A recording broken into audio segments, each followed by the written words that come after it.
বস্তুর ভরবেগের পরিবর্তনের হার তার উপর প্রচুর বলে সমানুপাতিক এবং বল যেদিকে ক্রিয়া করে বস্তুর ভরবেগের পরিবর্তন সেদিকে ঘটে। ওকে, তো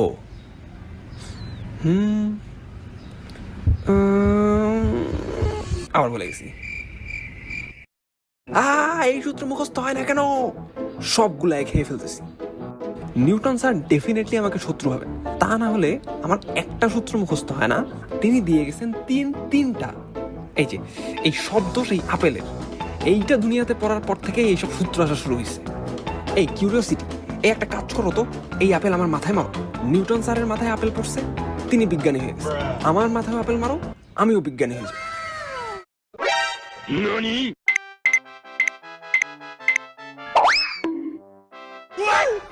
আরে নিউটনের সূত্র তো সহজ, এটা বোঝার জন্য আমাদের একটু সাইকেল চালাতে যেতে হবে। কি এখন সাইকেল? ওকে, চালানো শুরু করো। কি করতে চাচ্ছ তুমি একটু বলো তো? চালাও চালাও।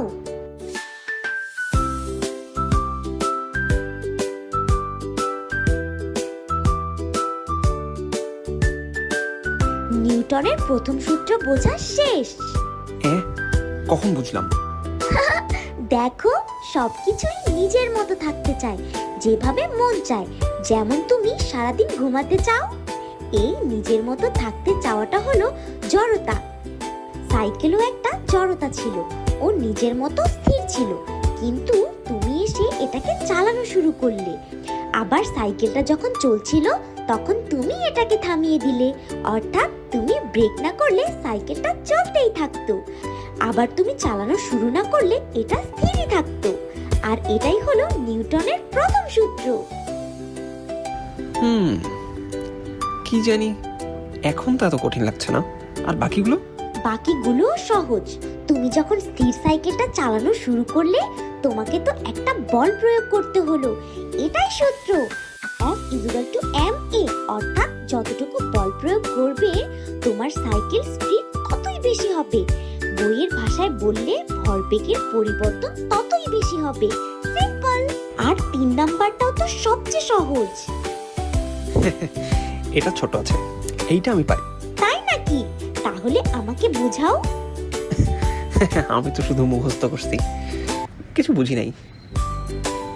দেখো, তুমি যে মাটিতে দাঁড়াতে পারছো, এটার কারণ হচ্ছে তুমি মাটিকে যেই বল প্রয়োগ করছো, মাটিও ঠিক সমান বল প্রয়োগ করছে। যদি মাটি এই প্রক্রিয়ায় বল না দিত, তাহলে কি হতো জানো? ওরে বাবা, ভয়ানক ব্যাপার স্যাপার।